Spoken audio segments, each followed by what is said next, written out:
Well, Mike's back here coaching, I was back there. Oh, were you back there? Yeah. I just texted him, I didn't know, 'cause he's been here since like 6, because probably because of coaching. You have a game at 6, or is it? No, the game's at 6. We were here at about a quarter to 6. Yeah. I saw him pull But in. he's back there. He should be in. Running in We hot? had to walk all the way around to get in. Oh, yeah? Well, all the rest of the doors are closed. I'd have been here 3 minutes earlier if I didn't have You to could walk have all the texted me, way. I could have done that. It's a nice night though. Oh, it's beautiful.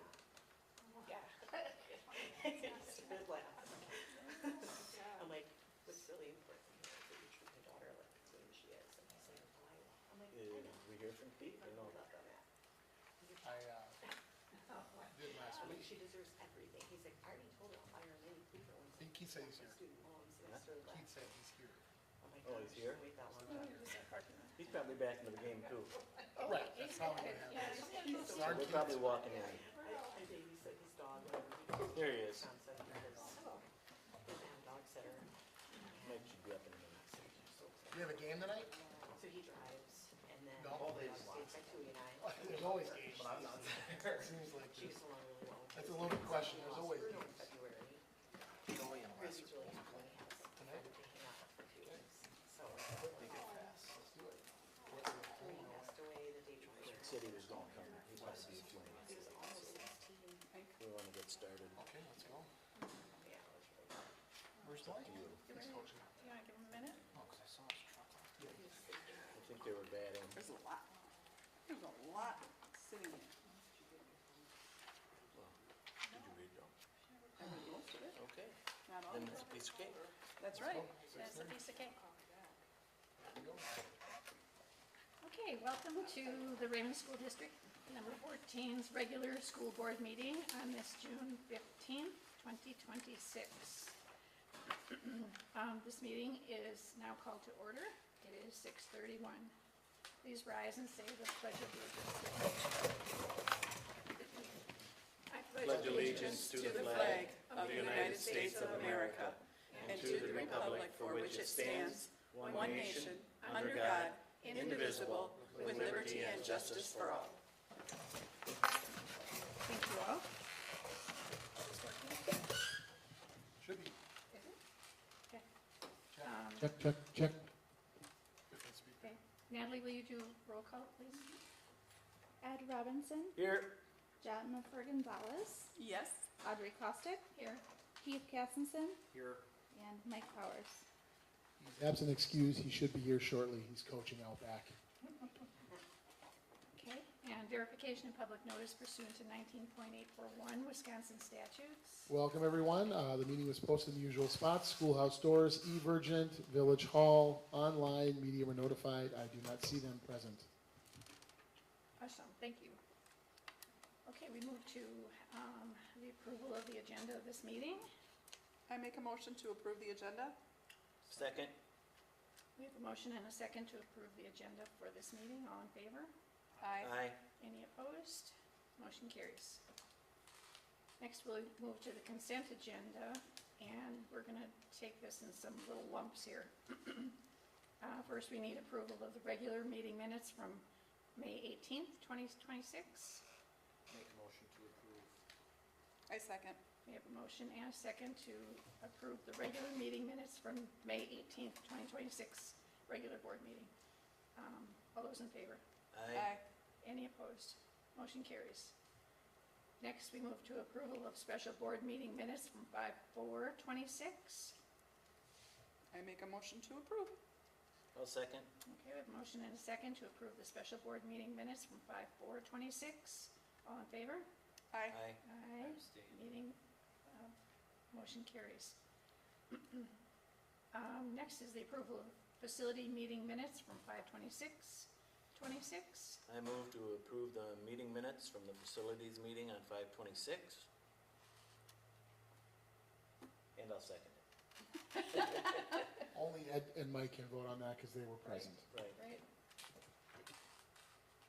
Well, can Ed motion Ed can and just- second? Yeah, he can't really motion in second. He just has to motion. Or we can wait for Mike to We'll come have in to and wait come for back Mike to to it. Okay, we All can right, go let's back to that. revisit that one, yeah. All right, next we will review the Finance Committee meeting minutes from 5/13/2026. Ed? As usual, Jeff gave a good presentation of the finances for the month, and we didn't see anything that was out of the ordinary. So there was nothing to report on other than what we'll see tonight. Okay. And then we move on to financial reports. Jeff?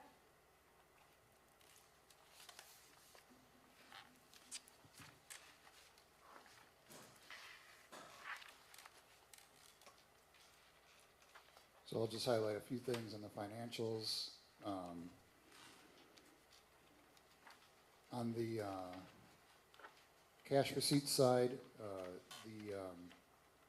some of them might take a little bit of explanation, go down one more document. So the cash receipts right there.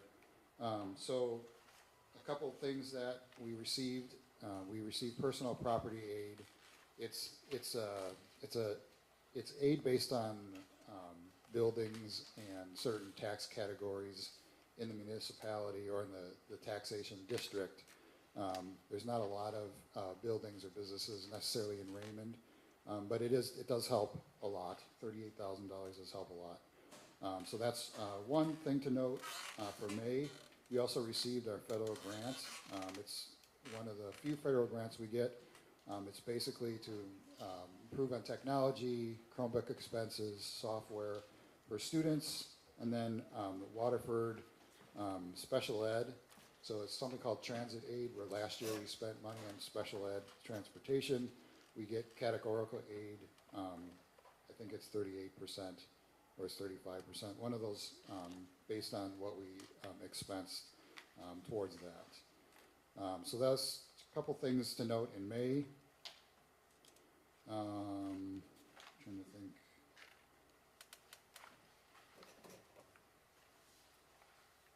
If you have any questions on any of the bills, let me know. Nothing out of the ordinary that I can see. So then if we just move to the investment account, started with $1,000,003, had $2,600 of interest, and then I withdrew $321,900 to pay for bills. We don't get a lot of revenue in May, but we do get some. And then so we ended our investment account end of May at $684,000. And then for Fund 21, we had some deposits. The eighth grade committee for the 8th grade graduates, they do a lot of work towards that. Some school store. There's a number of things we expense in Fund 10. If you scroll down a little bit, so it'll always say transfer to Fund 10 to reimburse. So we don't have a checking account or ACH, or we don't have checks right now for Fund 21. So those get reimbursed. They get paid for in Fund 10, and then they get reimbursed through the bank transfer. So that's Fund 21. The balance sheet. This is a lot of my work in this month to clear some of those the balances for health insurance. A lot of that gets paid out through payrolls, and then they get changed into liabilities eventually for the new fiscal year. So the cash flow, what's on its side? I have it on my side. So you had it right. But so if you scroll to the cash flow. Oh, you want me to go through this then? Yeah, you had it right. Yep.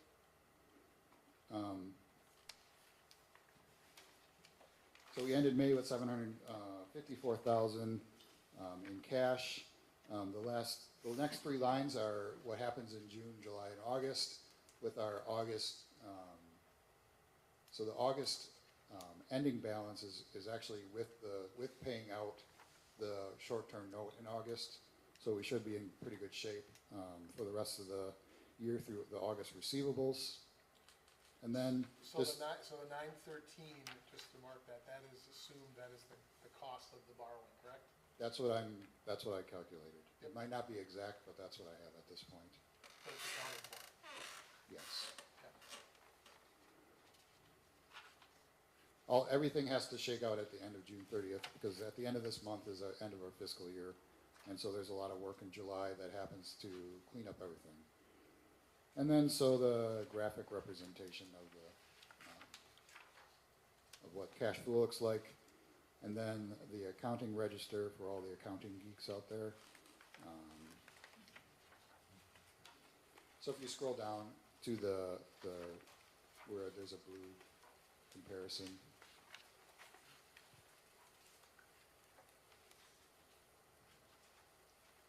One more.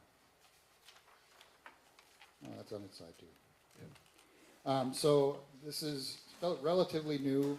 So this just shows where I'm projecting. The first column is the description. So salaries, expense, what I'm projecting to the end of June, and then what I budgeted for, and then the variance. So each one of those categories, those big buckets, salaries, benefits, in Fund 27, and then the high cost. So right now, it might not be, there's a lot of bills to pay in June. But as far as expenses, I'm under budget a little bit by $185,000. I don't think that'll be the case, but that's sort of where I'm at. But there's still a lot to pay in June. If you scroll down to the next one, to the green. So as far as revenues go, again, so local revenues are taxes and other revenue. I think the variance there is probably our investments. Interdistrict is open enrollment for the most part and shared services. State revenue is state aid like equalization aid and open enrollment. And then federal aid is sort of one of the big things we got in May, like the federal grant, and then there's some other revenues.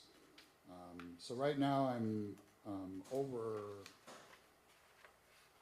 let's see, where am I? So I have a $9,000 variance in revenues. So we're in pretty good shape, hopefully, by the end of this fiscal year. So whatever happens this month, it's not gonna, there's hopefully not gonna be a huge variance in what I just projected. So we're in good shape. That's all I got. I'll make a motion to approve the financial report. I'll second. Okay. We have a motion and a second to approve the financial report given by Jeff. All those in favor? Aye. Any opposed? Motion carries. Do you think we have to go back from those minutes? Yep. Now that Mike is here, we can go back to approve the facilities meeting minutes from 5/26/26. Motion approved the minutes. I made the motion, we got a second. I'll second that, since there's a motion already. All right, we have a motion and a second to approve the facility meeting minutes. Those in favor? Aye. Any opposed? Motion carries. Okay, now we move to the school showcase, Yes. Mackenzie Peters. So I wanted to take some time here to recognize the skills and talents of our new speech pathologist. We hired her last year. I think this is your first official job, right? No. Oh, no. Yeah, I worked in pediatric and at a school. There you go. So lots of experiences prior to us here. And wanted to invite Ms. Peters to just talk a little bit about, she's been working a lot this year with assistive technology with our students. And just talk a little bit about what she does and then share about her assistive technology as well. So I will let her take it away. Do we stand anywhere or? Sure, you can also just sit. Okay. Oh, cool. Okay. As long as they can hear you. We're fine with that too. It's summer. So yes, again, my name is Mackenzie. I'm going to be mainly focusing on augmentative alternative communication, also widely known as AAC. I try to get it down to 6 minutes. Hopefully I can do that here. We're hoping. Okay. So just to kind of hopefully recap. Yeah, why don't we give you the microphone? That way you can, Do we just come over there? here, we can, yeah, why don't you stand? That way you can maybe hear you a little better with the mic. Not too close. Sometimes I know. There you go. All right, so what I'm going to mainly focus on is augmentative alternative communication, which is AAC. what I'm mainly going to focus here is those last bullet points, which is aided low tech and aided high tech devices. These are just some pictures that I have available, which is just kind of the different examples of low tech versus high tech that I've used here at Raymond.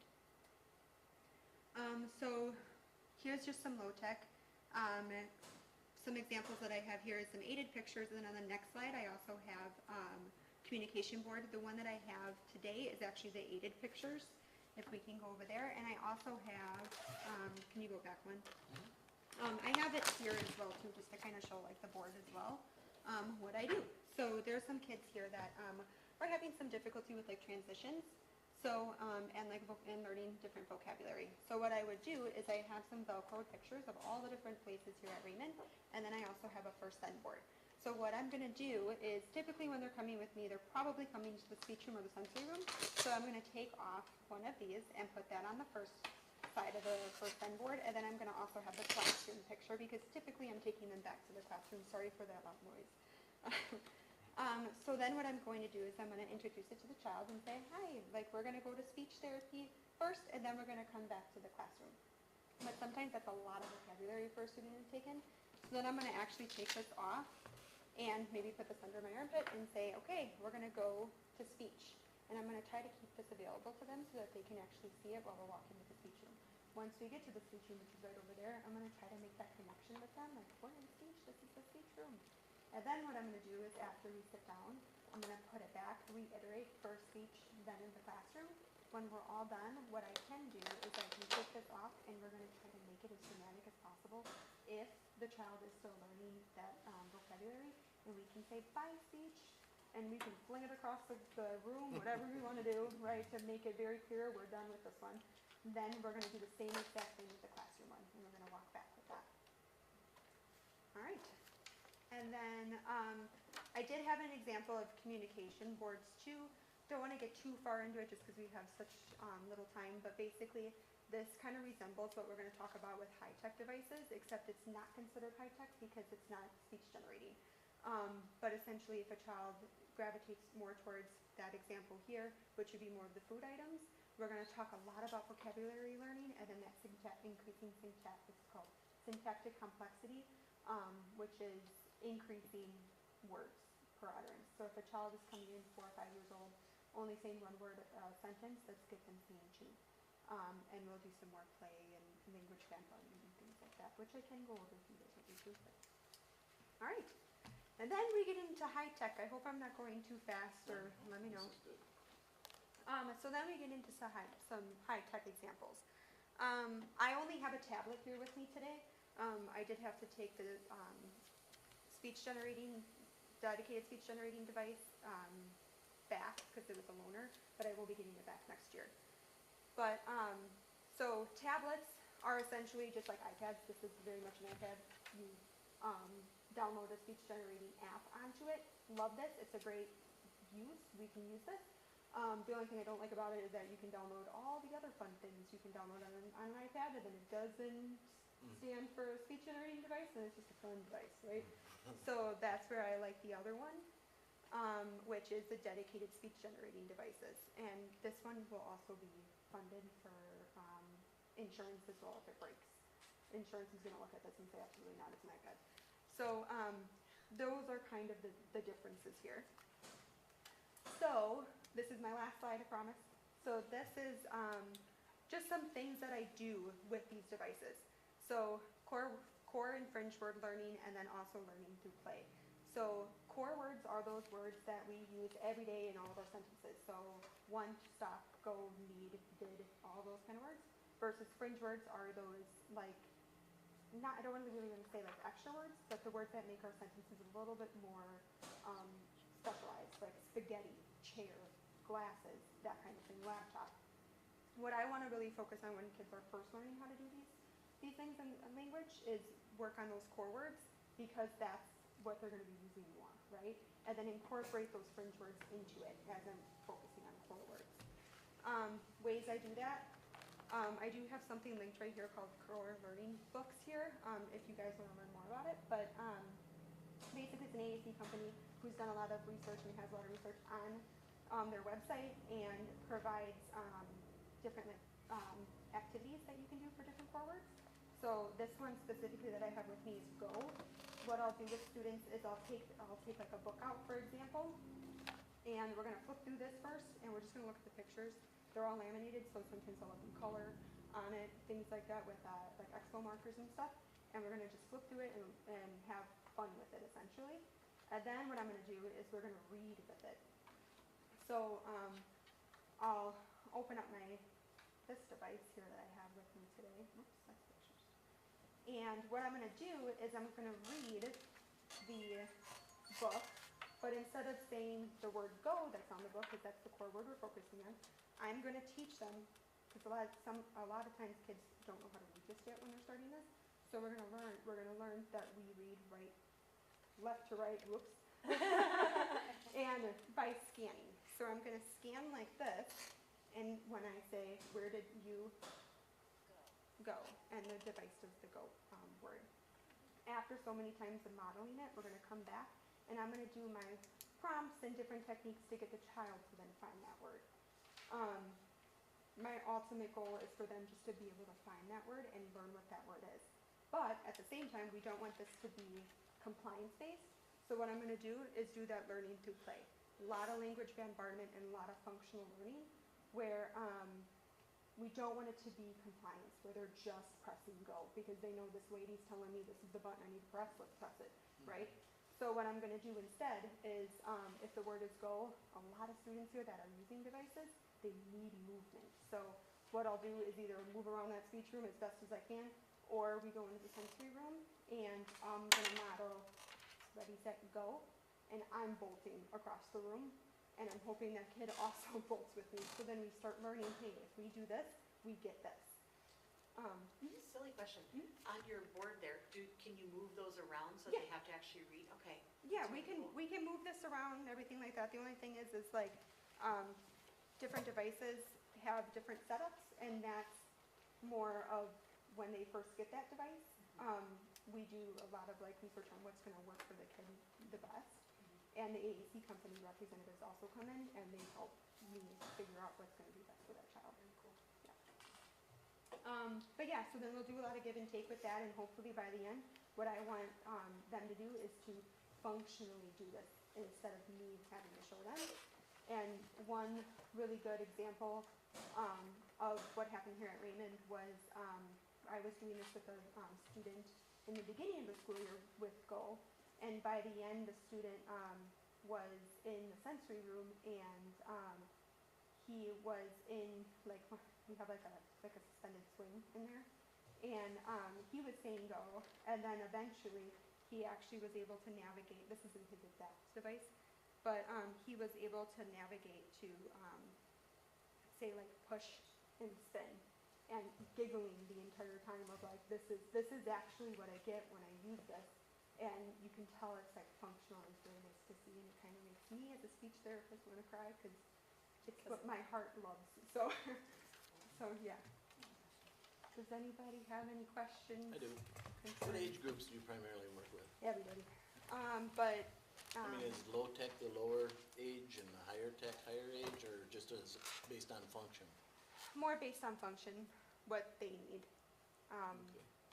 Yeah, I mean, primarily so far, my communication boards I've used more with the younger kids, because that's just more what I've seen need it. But I've had kids from kindergarten to 8th grade who are using devices Oh, okay. and still learning. And you're primarily doing this one-on-one, right? Or, It depends. I've had Okay. kids working with devices in like a group setting, Oh, okay. but I don't want to go any more than 2 people I or would 2 say. kids a group. yeah. Yeah. I don't know, that Yeah. would work. So how many kids are you working with here are you working at any other school? No, just here? Yep. So how many kids do you work with? In general, I think my caseload's 30, 34, right? Yeah. Looking at Donna. Yeah, that's a lot of work, a lot of kids. Yeah. You talked about the sensory room. Is there anything in that sensory room that you think that isn't there that could benefit you to have? I feel like that might be a conversation I'd really like to have with the OT, the Okay. occupational therapist too, but I really like the swings with these kiddos and the space. The problem with the gym, like I would love to take the kids to the gym, but there are exits to the outside world. So that can get a little scary. Yes. I'm not that fast, so. Yeah, Thank you. just the space. Very good. Any other questions? Thank you, Mackenzie. Thank you. Thank you. Very much. Thank you very much. Thank you. It's Thank you. challenging. The neat part to see is that there's been a lot of work with our staff to understanding how these tools can be used in their classroom settings, because sometimes it's not just in isolation, it's also in the classroom, so it's really nice to see all the connection. And Mackenzie does a great job, so thank you very much. Yes. Appreciate it. Thank you for coming. And feel free, if you want to exit, you can, Okay. because you're on summer break, so thank you My for dog coming in. broke her bone. Broken dog bones are calling at home. Okay, good luck with Take care that. of the animal. Gotta do Can that. the dog use the assistive tech as well and tell you? That's high level. Okay, That was interesting. I could, yeah. So we move to the public portion of the meeting. Do we have any? Yep, Jennifer Hansen. Do you need one of these? Nope. Okay, I gave you one and one for me. thank you. Hello, I'm Jennifer Hansen. I live at 6300 West 5 Miles. I definitely live right over here in Raymond. I'd like to say Raymond is very blessed to have wonderful teachers, and there are several who have actually that have been here still since my kids were in kindergarten.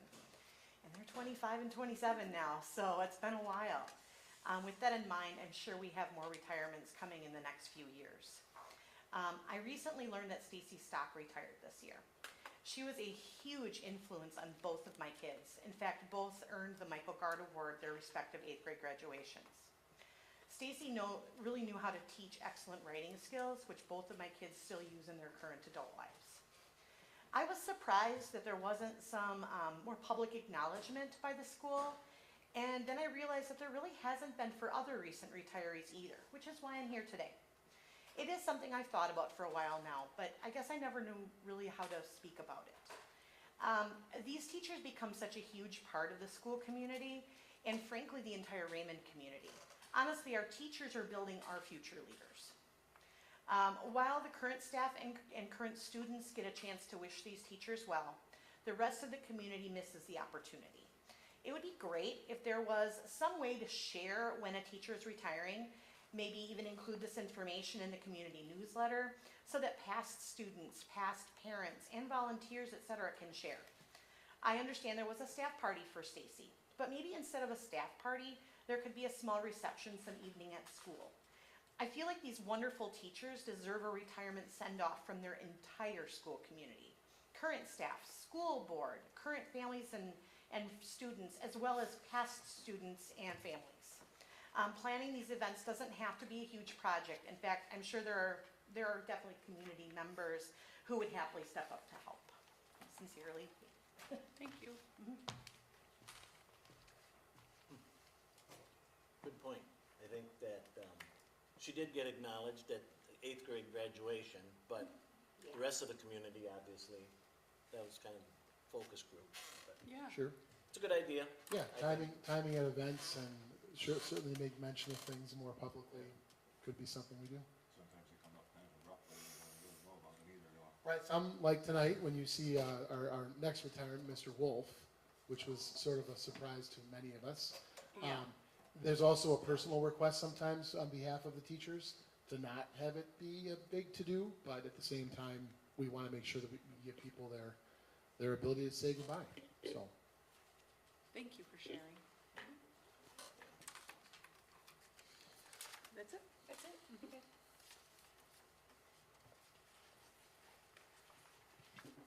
So we move on to district business. Yes, we brought in Erica Nisela. She's our district nurse for end of the school year nurse report. It's a lengthy document you have in front of you, board members, and then obviously there's some things we're just going to go at a high level through. But scanning through this, it shares a lot about just various data for us, different trainings and professional developments that go on, different medications and trainings that go on, immunization requirements, screenings, vision screening, hearing screening. These are all elements of her job that are pretty critical. We also track our visits, 1,663 visits strong this year, which is great. Some kids, I think, maybe make up 1,000 of those, the same 3 kids.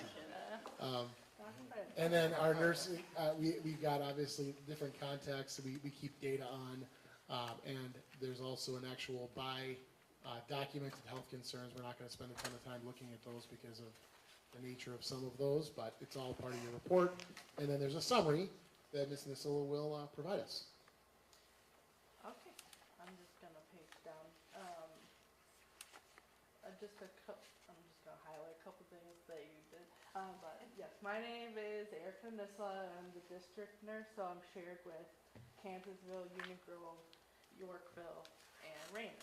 So this is going into my 5th year here as a district nurse, and I have 3 jobs, but this is my favorite.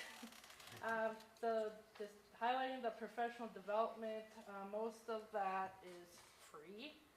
So I seek out free webinars and things that are pertinent to the school nurse. Some of the stuff that I added in there is my own personal development, and I have to maintain certain certifications because I still work in the ER, and I also teach nursing at Mount Mary, so I have to maintain some extra certifications also. So that's with my personal development, but for the school nurse aspect, most of it is free. DPI offers a lot of it, or UW-Madison does a lot of the extension learning. Yes, every beginning of the year at Raymond, we do training on all of the medications, oral medications, emergency meds. If we have a student who has specific needs, there are certain teachers who are also, or staff who are also trained. Immunizations, we are compliant. If you are looking at the numbers and you see the total, the state wants you to be at 98 or above.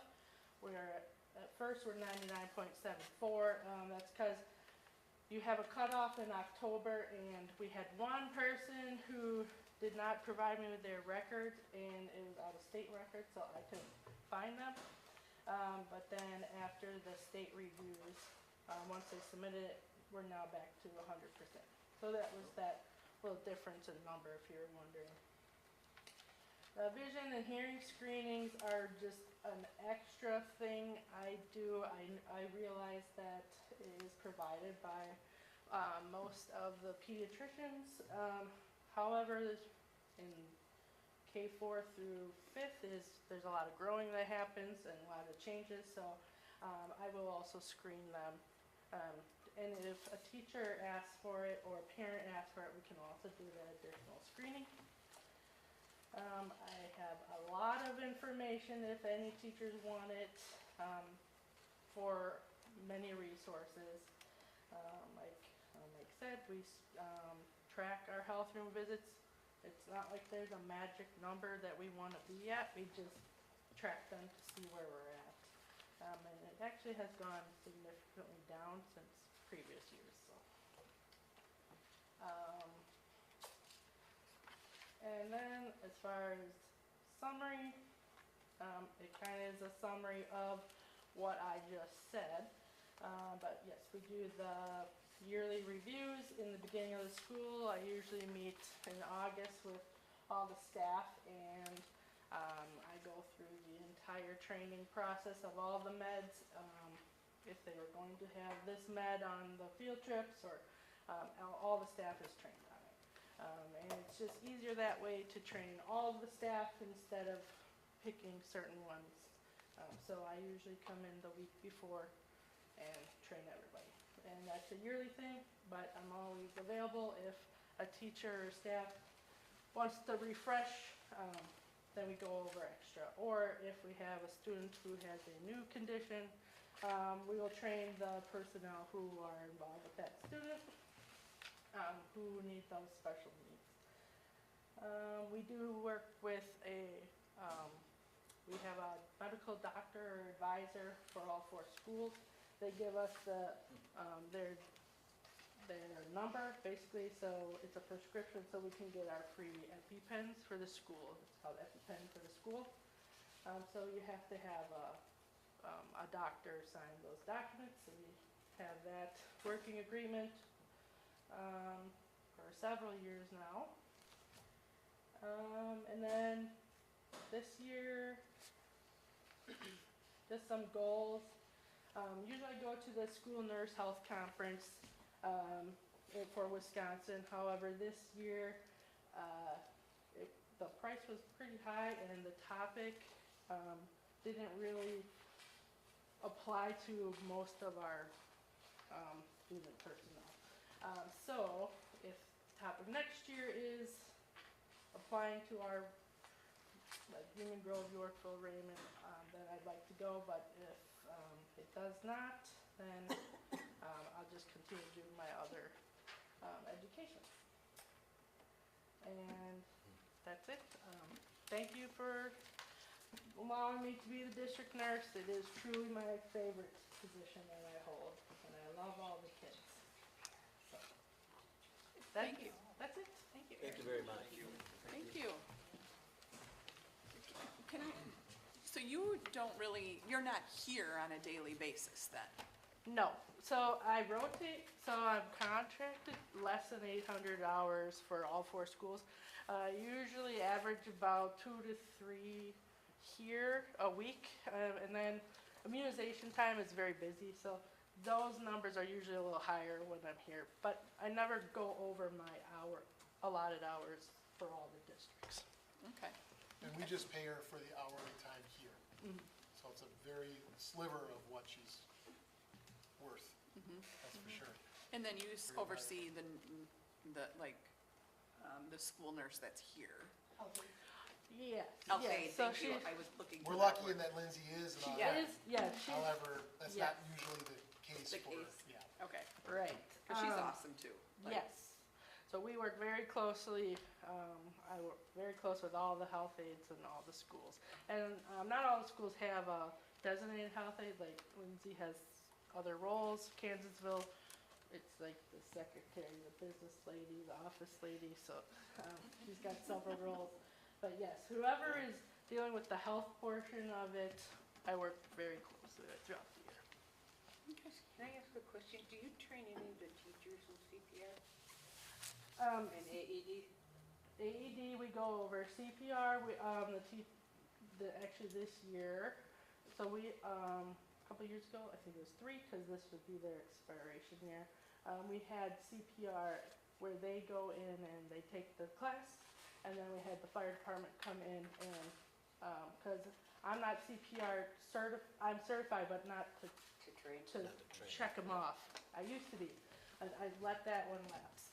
But so then the fire department came in and they did the online modules and then they did the physical part. So that's usually a 3-year. So this year is their expiration date, and quite a few teachers did do it. We set it up annually, depending on where they're on the rotation with the fire department, and so they'll get certified. Excellent. Fantastic. Thank you for your time. Thank you. Good, thank you. Yep, thank you very much. Next, we move to Act 89 overview. Yes, hot off the press, Act 89 is the new grooming law that was established in Wisconsin, probably made some news. I just wanted to inform our public and our board that we're going to begin the work on our training. So that's the law mandates that we have staff training to help personnel identify, prevent, and report grooming behaviors and professional boundary violations. So this is a new law, much more to come. I included this in the packet because I want our public to know that this is important to us and we're working on it. We have not yet adopted all of the elements of this. This is the draft. What you have here is the special update. Neola gave this to me 2 weeks ago. We are meeting tomorrow to work through some of the nuances of what the trainings and things will look like. The board will have to approve this for implementation September 1. So over the summer, we'll work on this, and so you'll see a June read, a July read, and then an August, more than likely, approval. This is a really critical time in education when we're realizing the safety of our kids, and what happens in schools is paramount. And so we also want our staff to feel like they're supported and they have what they need to make sure they're working with kids and have all the things that make this wonderful place called school tick. So this is just a summary sheet that goes through some of the various policies that are being changed or amended or created in some cases regarding this new law. So it's Act 89. I'm sure you'll hear about it more in the news, but Raymond is on top of it and working on it. So no action needed, just a FYI information and making the public aware. Is there? Start kind of working on that a little bit during policy, 'cause you Some kinda of the have that- initial, yes, some of the initial act policies were passed for what they had at the time. And now they've put these new steps in place like 2 weeks kinda ago. why you was So mentioning. now that it's underway, then we'll adopt the new policy pieces. Once it's adopted, is there a training timing for the staff that has to be abided by? Yes, August, professional development on the 24th, 25th, 26th, 27th. We will be inserting different elements accordingly. So So when we're gonna be doing that this August, this August, before school starts, but we don't approve it as a Till board September. until it September. needs to be in place September 1. Oh. You'll approve it before September 1. Oh, okay, So you'll approve it probably before the staff even get back in early August. okay, So we're totally compliant and we have what we need. gotcha. So part of the change will also be how we communicate with kids. We will be purchasing an app that will help coaches and teachers communicate with kids differently than we currently do. We currently use Class Dojo in some classrooms. Other classrooms are more email-based. We want to make sure we're consistent across the board with that app. So more to come on that, but just wanted to put it on your dashboard as you enter the summer. Okay, good. Do they get a copy of this when they came in, The staff have not received. no, the They public? Yes. Yes, okay, that's what I But just wanted keep in to. mind, this is a draft of an unapproved, Right. this is just the raw content that is out there through Neola. Right. And so, if customers don't use Neola, they'll have different versions of this, but we use Neola, and many do. So this is what we're going through in our next policy work. Yeah, Okay. it's pretty easy to understand. I'm just, when I read through it, it was more common sense to me than anything. None of it is earth shattering, it's really No. about safety and Yeah. making sure we protect our kids and protect our staff to understand everyone's roles. That's about it. Correct. All right. Next we move to special education, year in Yes. review. I invited Ms. Wagner to come and talk a little bit about special ed from the bird's eye level this year. So I just wanted to give a little bit of an update just regarding our special education department. And sort of a year-end in review. We have 65 amazing students in our department that our special educators service. Disability areas that they cover involve the area of autism, emotional behavioral disabilities, intellectual disabilities, orthopedic impairments, other health impairments, significant developmental delays for our students who are aged 3 through 9, in addition to specific learning disabilities, speech and language impairments, and visual impairments. So we have a wide variety of special education disabilities that our special educators address, and students present with a vast amount of areas of need that we work diligently day to day to make sure that we are servicing those students and providing them with the highest level of support in the regular education classroom so that they can perform at their personal best level. In terms of our cross-categorical case managers, we have, this school year, we have 3 case managers who are servicing our students. The first would have been Mr. Jacob Burkholtz. He covered grades K4 through 4th grade and had 14 students on his caseload. Ms. Katie Eady covered grades 4 through 6 and had 18 students on her caseload, and then Ms. Lutke, 7th and 8th grade, had 14 students on her caseload. I do want to make just a very special note that we do have very dedicated, hardworking special educators who work tirelessly day in and day out to solve challenges as they arise and I do admire them and really are thankful, and we are very lucky to have them.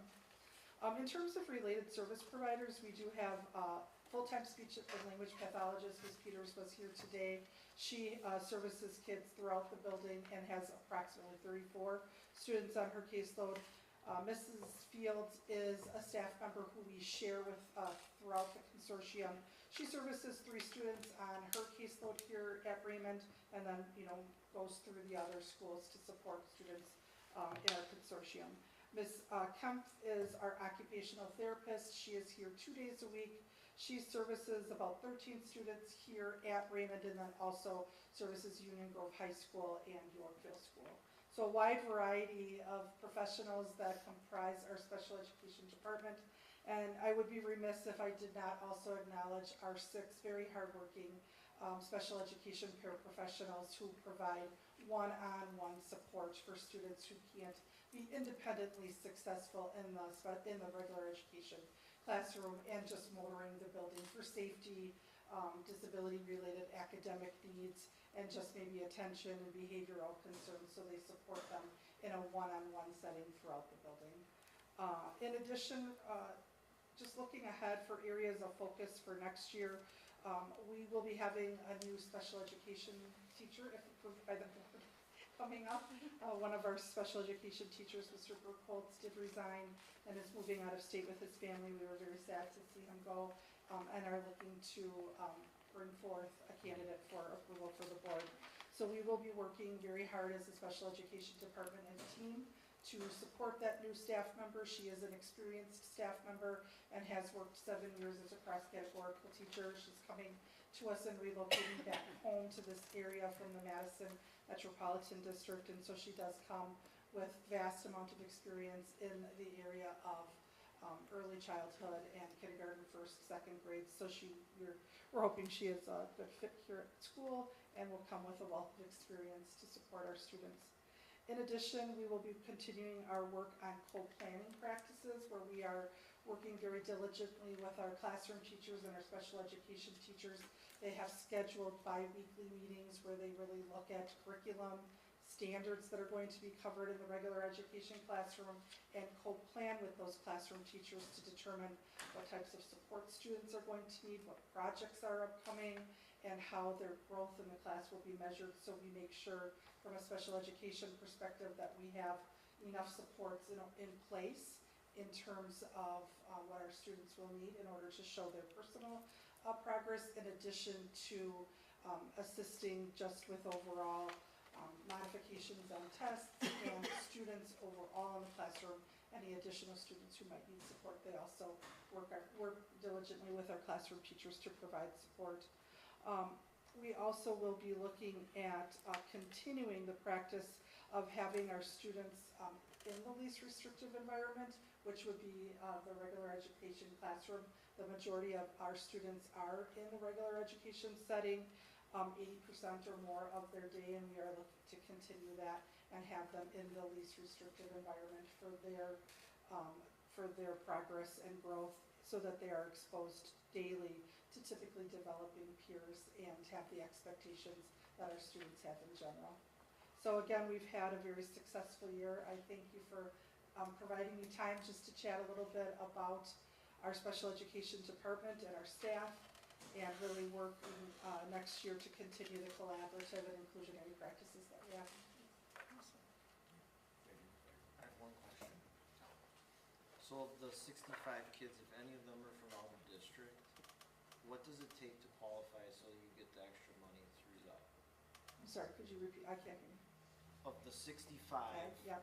kids, whichever ones are from out of district, what do you, because that's a different amount you get from the state from out of district kids. If So we have some students who Right, I are know, open but- enrollment who have qualified for services, yes. Right, so are all of these areas that you put here, is that qualified, or what do you have to, how bad do you have, do you know what I'm trying to say?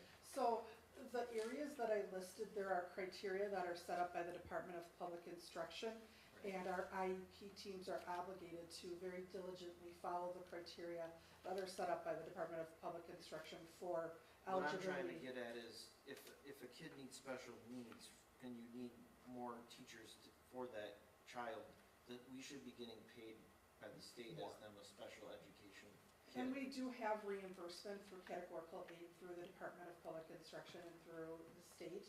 And that kind of varies depending on the reimbursement rate, I think is about 40%. I'll talk about it in the budget. So yes, we do get more funds for a special education open enrollment game. You know, I know, I get that, but what does it take to qualify to get that? So if you have a They're speech, just, so they're identified in their IEP and then Just by identification. so if you have a speech impairment, you get the extra money. If they are open enrolled, we do get Yes. additional funding. Any of those. And that's qualify. automatic. That's from what the I'm, state. that's what I'm. Yes. I think he was asking for, is there a range of costs that they apply to the Oh, different no, it's diagnoses? just overall. And the problem with that actually is no, that's also why we have high cost. We can put in for high cost reimbursement, we talked about that. What I'm saying is if you get a kid in 4K that's from out of district, in kindergarten, he needs speech class. Yep. If we're getting paid for that as well. Yes, we are. It's an increase in revenue, yep. And if I understand correctly, once they're listed as, is it IEP? Yes. IEP, that stays with them throughout their whole 8 years So here, 9 years. typically what happens is once they're identified, we continue to monitor their progress. There's goals that are set each school year and we monitor their progress and how they're performing towards their goals. And what we look at is really there's like a 3-year reevaluation process. And so every 3 years we revisit to determine whether or not they continue to need the supports and qualify for having a disability. But in addition, if a student is progressing and making progress towards their goals and we haven't reached that 3-year threshold, we're looking at those students and we'll do early reevaluations if we feel like they've really met all of their goals and there aren't any other disability-related needs that we need to continue to focus on. So that is definitely happening on a regular basis, where we're reviewing students and determining what the level of need is in relationship to their disability. And so with that, are there students that come without an IEP but developmentally they can't keep up, so then they become? Yes. So we are looking at students, we have a student support team where we meet, and that encompasses myself, Dana Marty, our curriculum coordinator, or Dr. Leach participates, and then Deb Klein. Teachers are able to fill out a referral if there are students who they have concerns about, and our problem-solving team comes together. We make recommendations for how we can address those concerns, and then we monitor the progress on the interventions that we are implementing. And if they are not making appropriate progress, then we look and talk about, okay, what other avenues do we need to explore? So, absolutely. I appreciate it, thank you. Absolutely. I do want to also just point out, there are times uniquely when a student who's out of district may qualify, and if the cost is burdensome to a school district, there can be an exchange where a student would have to go back to their resident district because of the cost that it might put onto a school district. So they're putting in safeguards for that potential cost concern, because it can be one, depending on how students, what they need and how they receive services. So there's a clause. We don't currently have any students that we've done that with, but there are districts that will return if there's a student who's got a cost that they can't cover. If we have a student that you cannot particularly provide services for, but another school can, don't we send that student off to like either Waterford or Sure. whatever? We have had a few students recently that, had significant needs, and the IEP teams could not meet needs in this type of, full inclusion type of environment, and even in a more self-contained where we've restricted their access to regular education, and we do have a few students who have sent out of district to alternative programs, but those are resident district students, just to clarify. How are you set up in your classroom for equipment and other things that might be needed? Do you think you got pretty much everything you need?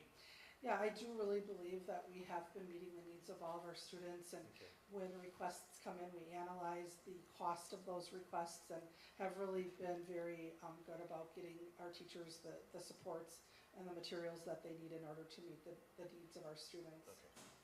I know that there was a question earlier about the sensory room, and we are looking at that.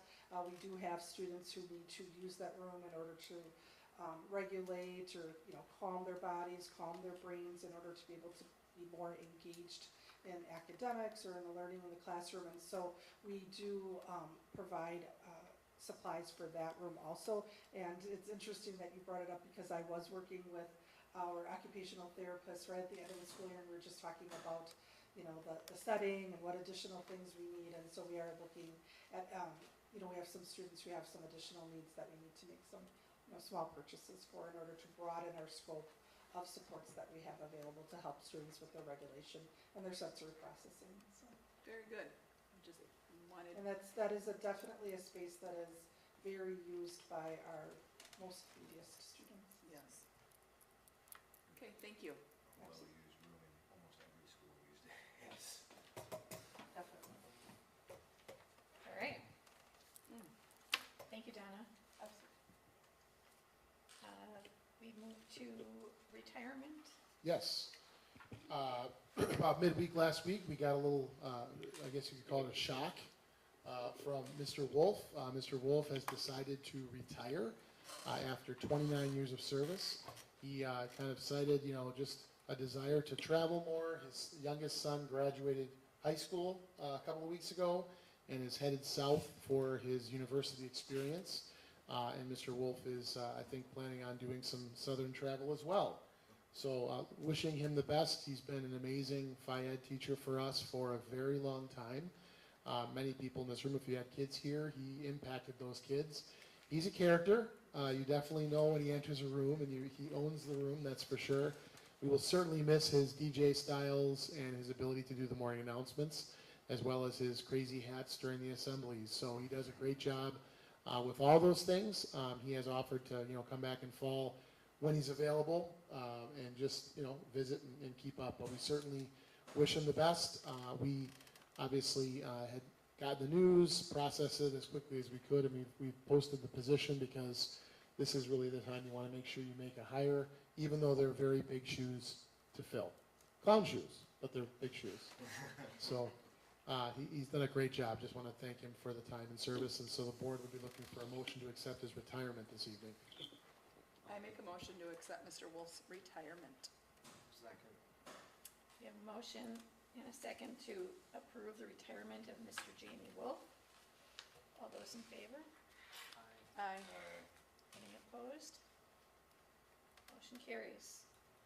I just want to add something real quick because I know Mr. Wolf, him and I got kind of close, especially over the last couple of years and stuff of sports and knowing each other and that. I really kind of took this as a shock today because I didn't get to read my email last week. So I was like, I just really want to thank Mr. Wolf. A lot of students do remember him and remember all of his antics, and he is truly going to be missed at the school. What would happen if we didn't approve his retirement? That's what I was thinking, the same thing. Then it would be a resignation. Yeah. Because It's like, what if we yeah, said no? I did tell him the same thing. I was like, I don't know if I want to really approve this. All right. Yeah, I will ditto Mike and say thank you to Mr. Wolf for all the years that he spent here and all of the children that he worked with and staff. He will be missed. Let me play badminton against students. That was fun. Okay. Okay, next is recommendation for a special ed teacher vacancy. Yes, Mr. Burkholz is moving with family out of state. In fact, I think he's pretty close to already having a job in that other state within days of applying. So teacher shortage is nationally real. He's an excellent teacher. We're going to miss him greatly. But obviously we had to find a position. We had to post the position and hire in a tough market for special education. But we found a good person. Miss Amy Sadler was mentioned a little bit in the report. Comes with a wealth of 7 years of knowledge, some experience with a variety of different learners, including autism, specialty certificate from UWM. Just really did a great job in the pool of candidates, which was not a super deep pool, but it's some good people that we were able to have conversations with and interview. So making a recommendation for Ms. Sadler to join the Raymond team at this time. I move to approve Mrs. Amy Sadler as our new special ed teacher. Second. Okay, we have a motion and a second to approve the hiring of Amy Sadler for the special education teacher. All those in favor? Aye. Any opposed? Motion carries. Welcome, Amy Sadler. Next, we'll review the 2026-2027 preliminary budget. So you will see a number of budgets from me over the next couple months. This one's called the preliminary budget. This one lives in Skyward. There's 3 budgets in Skyward. There's a preliminary, an original, and a revised budget. So this one you'll see in June, and you'll see it also the next month. The next month budget is a little bit, it'll be very similar to this. A lot of the staff is solidified. They're doing all their benefits right now. So I should have a really good idea about what our expenses are for a lot of things. So, and then there'll be an original budget, which will be at the annual meeting in August. And then you'll have a revised budget in October, after October 15th, where everything's flushed out. This is just a look, and so what you have is you have the account. So the account number is specific to the description. So if you look at the revenues,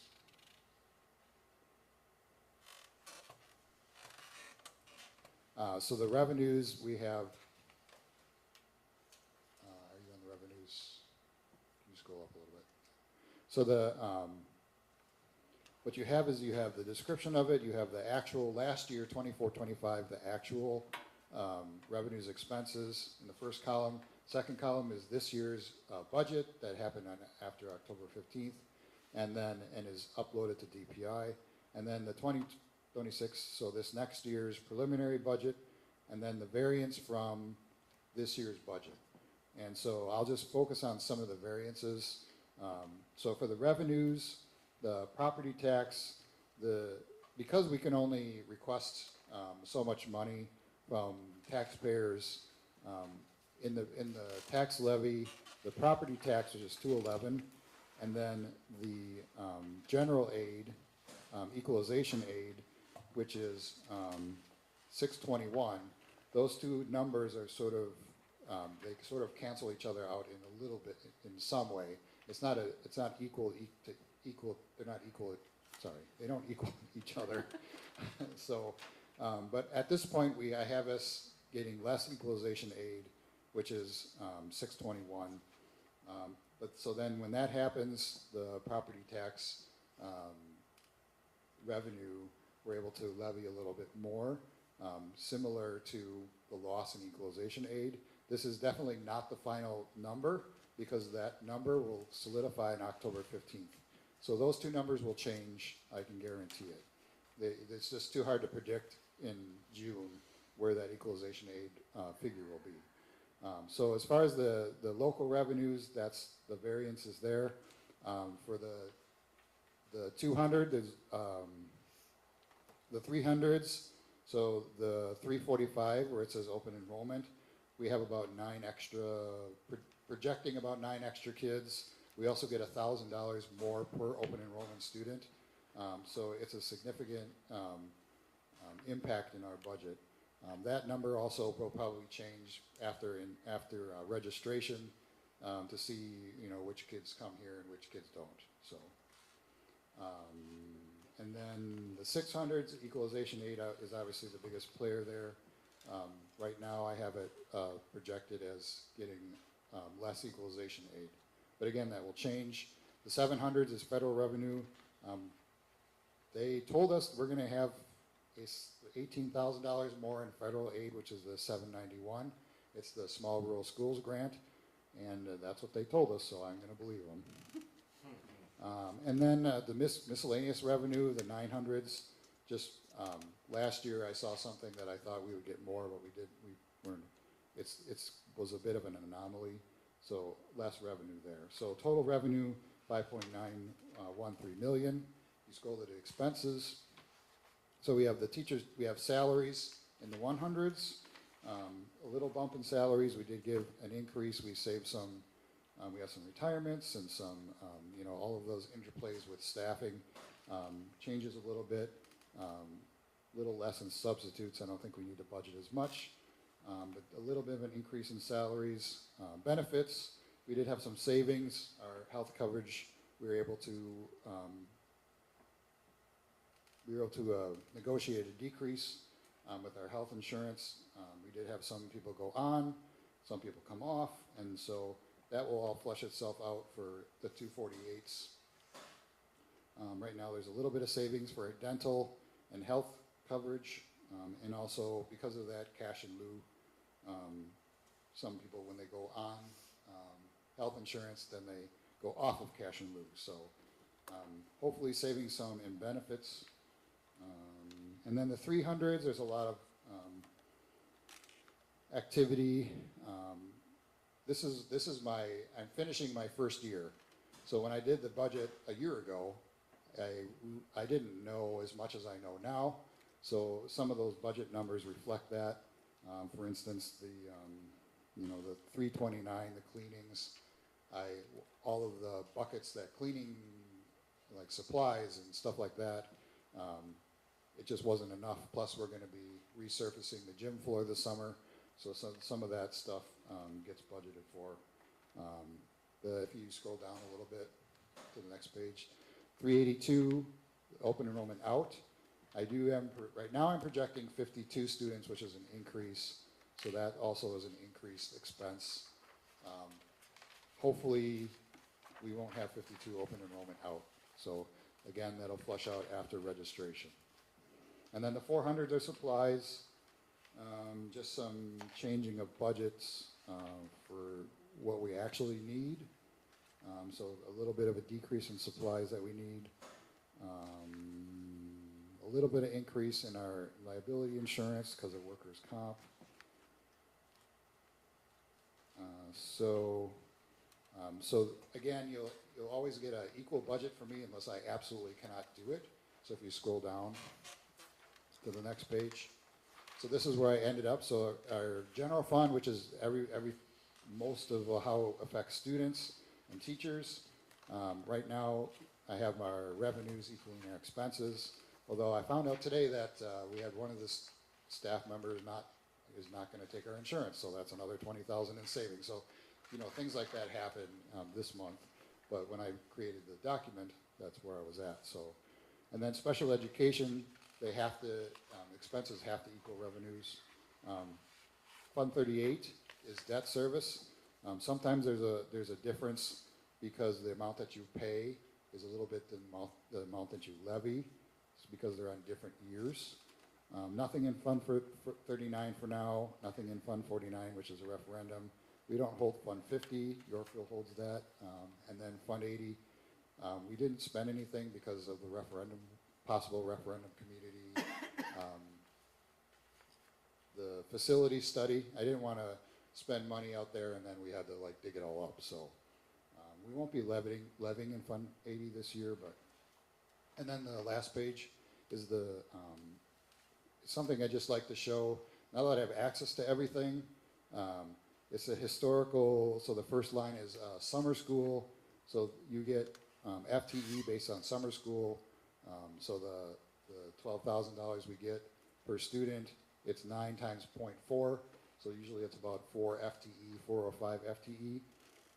And then the September count, the FTE, so this is not necessarily how many kids you got, residents, but it's like a rolling average. But this particular September FTE is the amount of residents. So if you notice, it's declining enrollment. Most school districts are declining. Although we did get an influx of students that want to come here next year, so that number might be higher, which would be nice. And then open enrollment, regular ed in, projecting at 119. And then this is, Keith, this is one of your questions, the special ed open enrollment in. So projecting 15 students that are currently in receiving special ed services. That's about 14,000 per student. I think it's almost 15,000 next year. And then regular ed is 11,000 per student next year. And then the equalized value of all of your homes put together, projecting a 2% increase. It could be 20%, it could be 5%. This last year was 8%. you guys have, it seems to be going up. So your land and your properties are valued pretty high in the eyes of the state, I guess, so, which is a good thing. Unfortunately, your taxes go up when that happens, so, so right now the fund, and then the next one is the levy, so the history of the levy, and then the Fund 38 levy, and then projected what the total levy was gonna be, and then the mill rate on the bottom. I guarantee that will change just because of the way equalization aid flushes itself out at the end.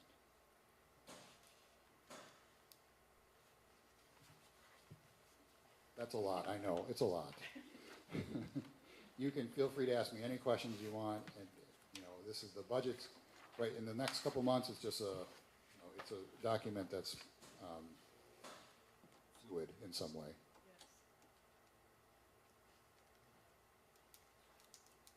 Okay, thank you, Jeff. Take a drink.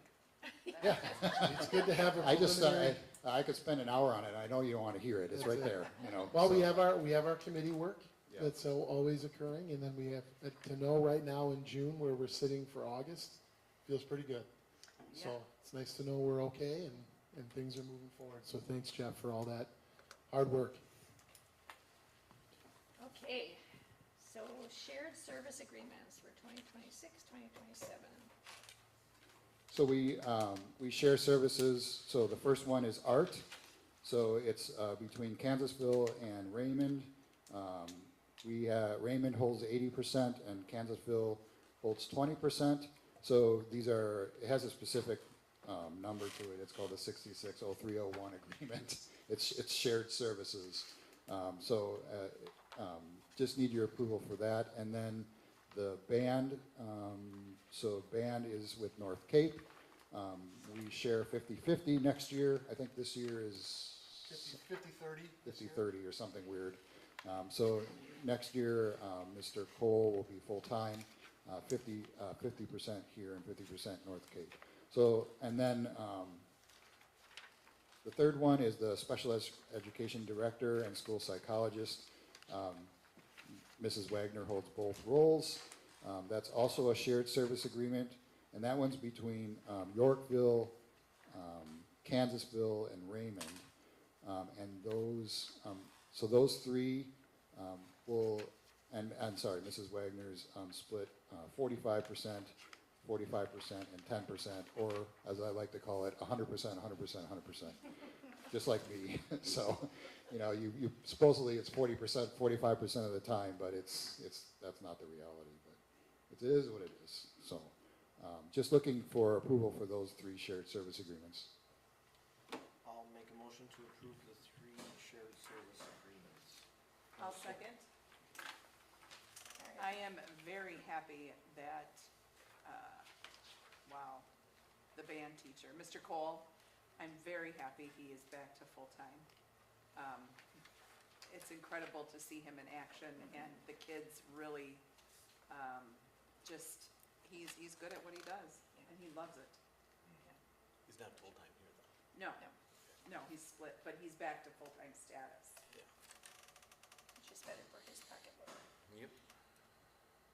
Okay, so we have a motion and a second to approve the shared services agreements. Any other questions or comments?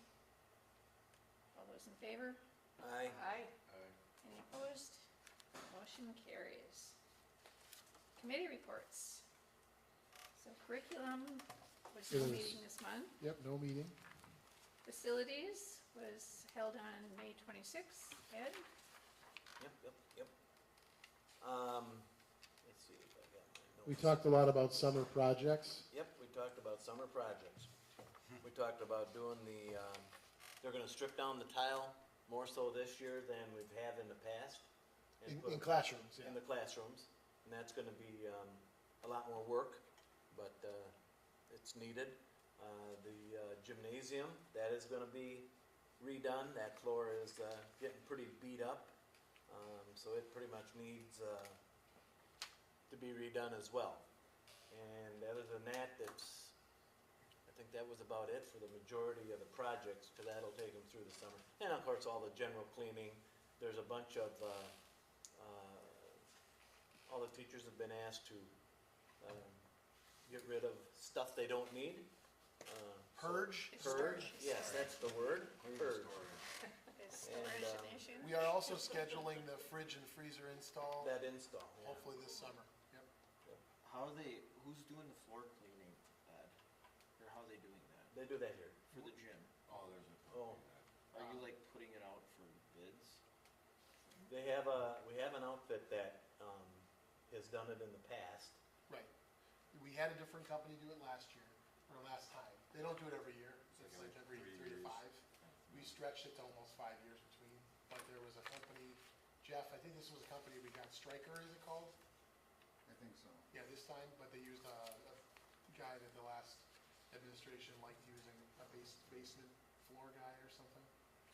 And so we went back to Stryker. Stryker had done it before, and then he lost the bid, and then the other guy came in, and then Stryker won the bid back. So typically under a certain threshold, it's under $10,000, we don't usually go to bid. How much is it? It's $5,800, I think it is, something like that. It's Yeah. comparable prices between the two companies, but we were happier with the company that done it before than what the last company did it at, because they were having problems and they had to come and review With the it finish. or something like that, so. We do a pretty good job keeping the floor tolerable and manageable, but it's to the point now where, if we don't address it, obviously it'll be a concern. And then there's gonna be some parking lot patching work that's gonna go on as well. And, I think that was about all we talked about. Nexus is gonna come and give us some more detail in the future on the July 6th is the next report. Well, July 6th, we're not having a meeting. We originally thought July 6th, it's gonna be August 3rd. Oh, Because of the holiday having a weekend, meeting, yeah. there's not gonna be a July 6th meeting, which we'll announce at the end here. But all right. And Little that's, little updates on the I chase actually system love this. somewhere. that's all I had. Okay, well then we move on to finance. What do you have on that? Yes, Jeff. We talked about this. Everything. We continue to meet the week prior to the committee meeting prior to the meeting tonight. And basically Jeff goes through everything that he has presented. And there seems to be no surprises. Everything is always tip-top shape. We talked, it's gonna be a balanced budget this coming year. So there won't be really anything excess that will help build up our Fund balance? fund balance. But the balanced budget is okay. Hopefully there's no major expenses identified for the school, so let's hope there aren't going to be any surprises, because that will put a monkey wrench in the budget. So, other than that, that's where that one is. Okay, thank you. There was no meeting for personnel nor policy. So then we move to administrative reports. yeah, I'll make it quick. Congrats to our 8th grade class. We had a great graduation. The promotion was on the 4th of June. On the 3rd of June, we had our 4K graduation, which is pretty fun. The gym was set up beautifully by our 8th grade graduation group. They set it up a couple of days in advance, so the 4K kids can experience it, the 8th graders can experience it, and some of the behaviors of both sets of kids are identical when you're going through the experience. 4K and 8th grade, so it was a lot of fun. 8th graders this was a particularly special class. They just did a nice job with kind of enjoying the moments. They were ready to go by the time we were all done. It was a easy goodbye. They make it easy. So congratulations to them. They're off to Union Grove High School, and every one of them, to my knowledge, all of them are going to Union Grove High School, which doesn't always happen. PTO, thanks for a great year. Tremendous donations of time and talent and money. Just super generous. Everything they did was done well. It's sort of an exhaustive group of people, meaning 4 or 5 ladies that just do a tremendous job. And they rope their guys into it too. Everybody tends to show up to the events. Sometimes they don't always tell us they're showing up to the events, but everybody helps. And so the events were very well attended this year. The fundraiser was over $40,000 again, which is unbelievable. And just the PTO really has dialed in on helping us navigate and make the experiences here at school special for kids. So thank you to our PTO for a tremendous year. Overall, it was a fantastic year. I think, you think about everything at a glance, and boy, first of all, it went really fast. And secondly, just the strides we took as a staff, our student body, and just the growth over the year is so tremendous. So thank you for a great year. Our board did a great job navigating the school year and asking good questions and getting engaged and being involved with all of our committee structures. So overall, very good year. We're wrapping up our fiscal year on June 30th, and soon to be our audit will be occurring. Last week in June it starts. So we're on a much better cycle with audit from a couple of years ago. Next week it starts. It's like your Super Bowl. And so Jeff won't be sleeping much. That's good. 4th of July parade is coming. We are, what's that? Wednesday. It's okay. It's Wednesday. All right. We don't keep the days straight, but we're just busy. It's okay. He's a little punchy. 4th of July parade, we are walking in the parade again. Looking forward to seeing everybody myself. And we are going to be passing out. I just worked today with Nexus to create our postcards. It will announce all sorts of good things, including the feasibility phone survey that's going to be going out saying, hey, if you get a call from this number, and they're going to try and figure out what the number's called. So it's not like spam, and then you don't pick up your phone. Right. So we're trying to communicate out that we have the possibility of a randomized survey that people might be engaging with. The pollster will help us out with that. So that'll be passed out during the parade along with candy, of course. And then Nexus, the feasibility task force meeting, we had meeting number 2. It was a lot of a good discussion. We'll be posting the discussion groups. There were 3 questions we asked. What does Raymond mean to you was a good opening question. And then what do we need to emphasize or enhance? And there was some good discussion there. And then what does the opportunity of a referendum present for the community was the 3rd question. So I'll post those results from those discussion groups on our website. That's on the front page. It'll be under feasibility task force meeting number 2. And then task force meeting number 3 is scheduled for August 10th. So August 3rd will be when we hear about the list of all the things that they've discovered in the feasibility study, Nexus. And then August 10th, the community will have a chance to process all of that and start talking about what are some applied treatments, what are some concepts that we want to glean from all of that stuff. Because we can't do it all. We can do a lot, but we can't do it all, especially if you're going to a referendum. So what's the priority on the building? Have to get fixed versus nice to get fixed or enhance. So looking forward to that task force meeting number 3 soon here. But just want to say kudos to those people. We had 22 people this time. We had 24 people last time. People who didn't make it contacted me and said, here's why I didn't make it, which was nice, because you want to have that group collectively stay engaged throughout the process. That's what I have. Okay. And I'll also do Miss Marty. She's out tonight with her granddaughter. That's right, I look like a very macho Miss Marty. Summer school is underway, space theme. It's been rolling here. We have I think our schedule for summer school is great for kids and adults. You're going to get better teachers engaging because they actually get off before the 4th of July. And you're going to have families stay more engaged because they also want to go on vacation. After the 4th of July can be tough. So we're done by June 30th with our summer school, meeting all those requirements. Kids are here 5 hours a day. Parents appreciate the coverages just for the month of June here, because let's be honest, that's what this serves as in the summertime. Panther Pride is providing wraparound care, which is great. So we have some kids here who are here for the lion's share of a day. So it's been great. 125 kids roughly. So the FTE looks like about 9 in our funding, which is good for next year. And then we are undergoing math planning for the summer. We adopted Bridges and Math and U, and we'll be going through all the adoption processes over the summer, getting things ready for fall. So we've had 5 identified staff members who have said they're going to come in and do extra work, and we'll compensate them for that work, of course, and just get things ready for better math instruction next year. And then we have flexible PD hours for staff, so every staff member is expected to put in 8 hours of flexible time. We're letting them we trust them as professionals and they know what they need.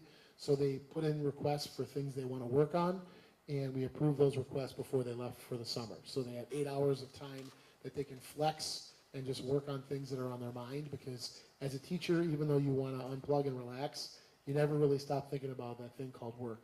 And so we want to encourage them to relax, but at the same time, keep working through those things that keep you up at night. So, Mike, is that something they come into the building to do? nope, Flex PD is done on their own. Sometimes it's in the building, or they agree to meet, but they tell us, this is what I'm going to do, and then they have deliverables that they'll share with us if they're not here on site. So if they're working remotely from home or on vacation, we were like, I hope you're not working on vacation, but go someplace nice and get a cup of coffee and do some work. So that's what we're looking forward to with our staff for the summer. Okay, awesome. Okay, any board comments? I actually have something. Mike, you mentioned that we are walking in the 4th of July parade. Who's we? Anyone who's interested. So if board members would like, I'm going to show up with my shirt on, That's my what I was 4th of July wondering. shirt on. Ed's looking at me going, you better have a shirt on. So I will have a shirt on, but it'll be my 4th of July shirt, and we'll walk anyone who's interested. So we gather over at the Village Hall, and we just do the thing, and we'll pass out candy and have fun. So if board members would like to come, great. Otherwise, we have a few staff who have said they'd like to come. A few students are going to be a part of it too, so not a huge group, but enough that it'll be a presence. So you're welcome to attend. All right. I also wanted to comment on the 8th grade graduation. I thought it was wonderful. I listen to a lot of public speaking. I even do some of it in training and whatever. The 8th graders, I know Anderson Bauer was one of them, and I apologize that I don't remember the other two, but they were fantastic. I would have been terrified at 8th grade to do something like that. So I think that's kudos to the teachers, to the parents, to the kids even. It was wonderful. That's it all. I got to realize something that I never knew went on here, and that was the victory lap for the kids leaving the school. When I left in 8th grade, I was like, let's go, get out of here, or any day after the end of school. But seeing those kids, I had to stop here for something completely unrelated and didn't even realize that it was time for school to go out. And I got to wave to the students when they all left for summer break. And they had the water gun spraying, they were having fun, they were all excited. Yeah, you saw the tears and stuff like that from some of the kids not wanting to leave for school. But just seeing that and seeing the kids have fun and the interaction between the staff and the students and the leaving I never saw that before. I was like, I just want to go home. I don't want to see the teachers no more. I don't want to do nothing. And I thought that was really cool, and I think that's something that's really cool that we do for the students here and for the staff to say goodbye to the students. The 8th grade graduation, one of the best ones. I think that's my 3rd or 4th one now, and I think it was probably one of the better ones lately. The students were amazing. The classes were amazing. Unfortunately, I will not be walking in the parade with you guys, but I will be there because I will be in the parade on another float. And then summer school, Miss Marty and the staff that are doing an amazing job right now. My little grandson is coming home with all kinds of neat little art projects and learning, and he completely loves the space theme, so I think that's a really good job this year. Anybody else? I have to say the same thing about the 8th grade graduation. I was really impressed with the behavior and the dress of the 8th grade students. They all looked fantastic. They were in suits and nice dresses, and just their behavior was just impressive to me. And I'm going to be a little partial and say I had an 8th grade granddaughter graduating, but it was very well done, and the parents that put everything together for them was impressive, very impressive. Yes. 4th grade graduation was fun. The 4K? Or not 4th grade, 4K graduation was fun.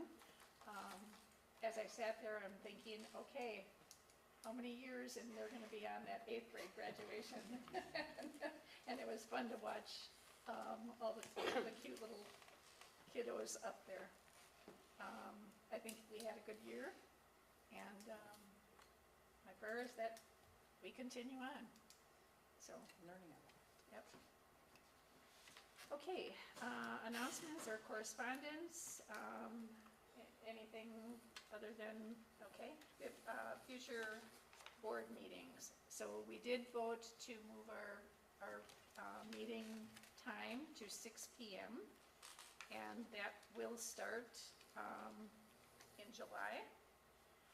We're also moving the July 20th meeting to July 13th because of a conflict of, timing. Once we do that, we'll go back to the third Monday of the month. There is no board workshop this month due to the holiday weekend being right there. And with that, we go to a motion to go to closed session. The board may convene in closed session according to Wisconsin statutes 19.851C, considering employment, promotion, compensation, or performance evaluation data of any public employees over which the governmental body has jurisdiction or exercises responsibility. Specifically, employment contract discussions for all professional staff and administration. The board will leave the cafeteria and convene into closed session in the main office conference room. The board will return to the cafeteria for a regular protested meeting upon completing the closed session. Is there a motion to move to close? Motion to move to close. Second. We have a motion and a second to move to close. Natalie, will you do a roll call, please? Ed Robinson, Yes. Jennifer Gonzalez, Yep.